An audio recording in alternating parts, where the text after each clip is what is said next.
Oh là là, j'ai perdu ma femme. Oh là là, et mon homme aussi. Oh là là, j'ai perdu ma femme. Oh là là, et mon homme aussi. Le carnaval, normalement, ça devrait se faire pratiquement toute l'année parce que c'est là qu'on s'éclate un maximum. On oublie ses soucis, ne serait-ce l'espace d'une journée. Enfin, pour nous, c'est formidable, quoi. C'est des rires, des chahuts, c'est une fête, c'est génial.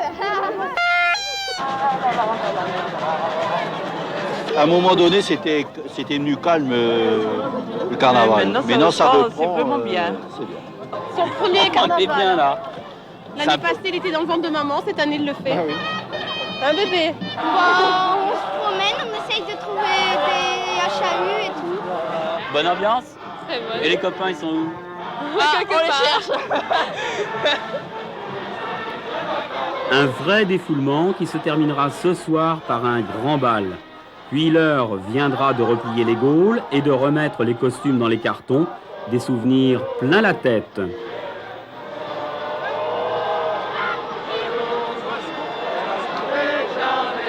Une ambiance à consommer avec modération pour reprendre le travail demain.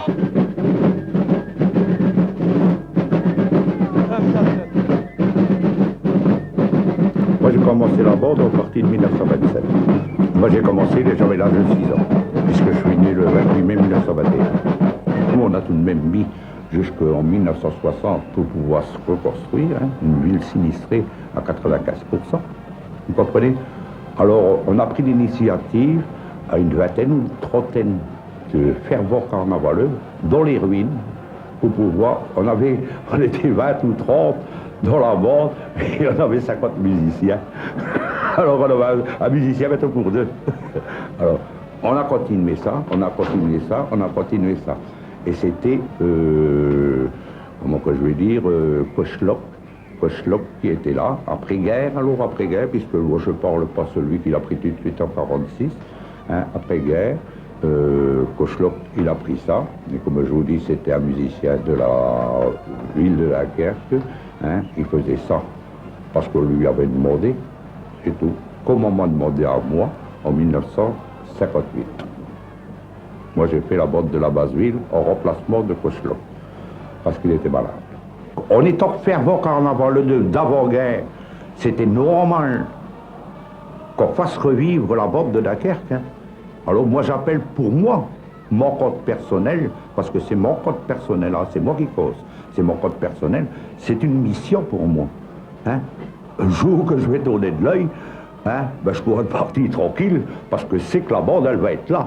Au moins qu'il y a quelque chose qui se passe, quelque chose de grave, comme je vous ai expliqué. Après, avant, hein, la guerre 14 et la guerre 40. Parce que ça, c'est un problème, vous comprenez?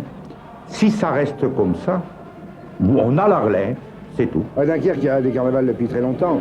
Mais ce qui est caractéristique de nos jours, c'est cette bande des pêcheurs que vous avez vu dans la rue, qui finalement pénètre dans les balles après la fin de cette bande. Il n'y a pas beaucoup de différence entre un bal masqué finalement et ce qui se passe dans la rue. Et ça, c'est relativement récent, parce qu'au XVIIIe siècle, il y avait deux activités très démarquées. Les bals masqués qui étaient réservés plutôt à la classe aisée, qui se cachait derrière le plaisir et la bienfaisance pour faire carnaval, et le carnaval des rues qui était réservé au petit peuple qui se défoulait pendant 3 jours. Alors maintenant, c'est devenu un petit peu la même chose. Ça a commencé vers les années 1900 à se mélanger très fortement, et maintenant on ne voit plus beaucoup de différence entre la bal masqué et la bande des pêcheurs. Alors, ce qui est intéressant à Dunkerque, c'est justement cette bande des pêcheurs, comment elle est apparue.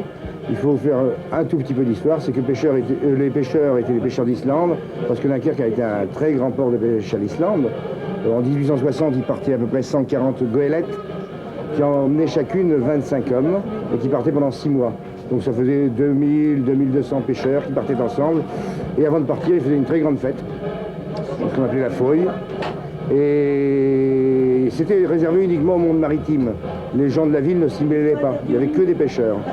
Et petit à petit, les gens de la ville, les gens extérieurs sont venus se mêler à cette bande des pêcheurs, et c'est devenu ce que c'est aujourd'hui. Et malgré la disparition de la pêche en Islande, ça continue.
Et nous très vite, on te fait